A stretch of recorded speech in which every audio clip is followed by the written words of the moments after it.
Now then, the Duke and Duchess of Sussex made a surprise appearance at a Vancouver ice hockey match last night. There they are. But will they be enjoying a surprise family Christmas this year? Or is that still on ice? They say they'd be happy to accept an invitation to join the festivities at Sandringham, according to a report in The Times. Should the King bury the hatchet to help heal the rift? We went to Buckingham Palace to see what you thought. They probably should be invited. It's a Christmas holiday, it's family. Yeah, I think they should come. If they don't come, nothing's ever going to happen, is it? They left their royal duties, so I don't think they should be invited. Family is the most important thing. Nothing else matters. This is the best possible occasion to bring the family all together. Well, the former royal editor of The Sun and royal author Duncan Larkham doesn't think that Harry and Meghan should get a Christmas invite and that they've brought that on themselves, whereas anti-racism activist and social commentator Emma Mayton says that they should be invited because Christmas is all about love and family and making amends and healing. Yeah. Let's start with you. Do you basically think that if they were to invite them, if the King were to invite them, they would then blab about what had been said at the dinner table as soon as they got back to America? Well, I don't think they will get an invite because I think at the moment we are in a position where not a single member of the royal family, it's quite an intimate thing, the Sandringham gathering. It's very important to the royals. They will be frightened that anything that they say, any conversations they have, any arguments that might happen, because some families have arguments at Christmas, Absolutely, will end up in a situation where they're a chapter in a book or broadcast around the world. They've broken that circle of trust. And unfortunately, I think a large-scale gathering of the family would be the very worst place to try and heal the rift. Iman, though, you think the family should take the risk and extend that loving hand of reconciliation?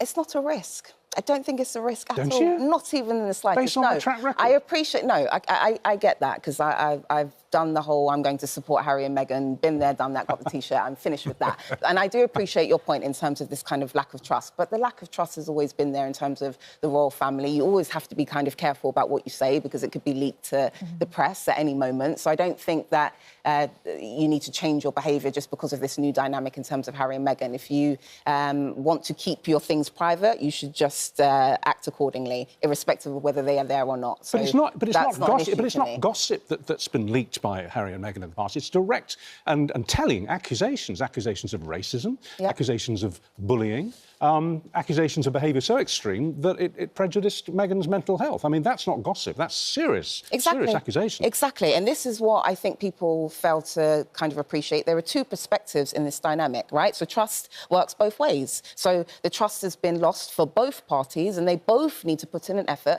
to build back that trust. And I just have to add 2 points that is really important. I really do agree with the audience in terms of the people that you interviewed.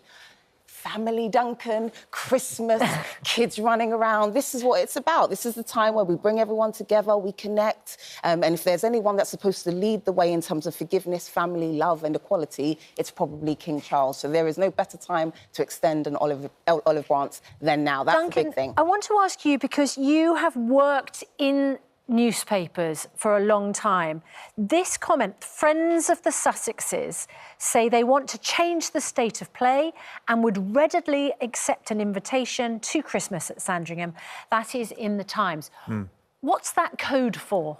I think you could justifiably say that was code for a bit of a thawing in the mindset of Harry and Meghan and a chance, perhaps, that they Is have that realised... them saying, please invite us? I think you could say it probably was, yeah. I mean... They've been on that journey for a little while. Sorry to interject, yeah, well, but they have. I think they've been on that journey for a little while. So I spoke about them backpedaling recently with the Tom Bradby and the Anderson Cooper interview, right? So I think from the minute they backpedaled, it was quite clear they wanted to get their family back. Do you think, are they doing it because they genuinely want warmer private relations with other members of the royal family and specifically with the King, or are they doing it because royalty is their only currency now in America, and they've lost it because of what they've done, and this is their way back in? And there's the problem, Richard, because that's precisely what the royal family will be, that's the question they will be asking. Yeah. Is this too good to be true, or is it the olive branch that we've been trying?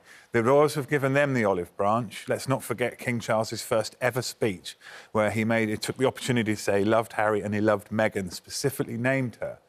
That was over a year ago. But the ball is in their court. To Christmas with the kids and the family and the grandchildren. So because since then we've had a biography come out last Christmas at Sandringham. The whole family had a sort of Damocles hanging over their heads because the book came out on January the 10th. And Iman, the book was quite cruel towards Camilla, who is now Queen. I appreciate that. And that would be a very awkward gathering, wouldn't it? See, I think it's awkward if they're not there, and it's awkward if they are. And I genuinely believe that it works. That's a good but point. yeah, it's the truth. Let's be honest with ourselves. Call a spade a spade. If they're not there, we're still going to talk about it. If they're there, we're going to talk about it. So I think we can't get round the awkwardness and the damage that's already been done. We can't get round it, but we can connect during Christmas. If you're right and they don't get the invitation this year or next year or the one after that, what future do they have as a couple out there? Well, I think that I think the rift will be healed. I still, after all this time, I still do. I mean, not everyone agrees with that. I agree. But I think it will be. I just think Christmas would be the worst possible way of doing it. I think Charles and Harry and William need to get back together and talk things through and air things and post the spare poster. Because if Harry and Meghan are, as it looks possibly they might be, starting to put those noises out that they're ready for calling a ceasefire or a truce, that's when the king needs to actually act as a father and put an end to this ridiculous rift that's damaged everybody that's been involved in it now. Iman, do you think it requires an apology on either side, on both sides? Yes, I do. You have to kind of have that moment of an admission of guilt, right, from both parties, irrespective of whether you believe Harry is right or King Charles or William is right. They both need to come together. And I just wanted to touch on a point that you made earlier. I do think it's a combination of both in terms of wanting to reconnect with your family and also there are perks of being royalty. I think both things can be true at the same time, let's be fair. So I just wanted to add Duncan, that point. thank you so much. We asked you, should they be invited? 36% said yes, 64% said no. Right, we're uninvited.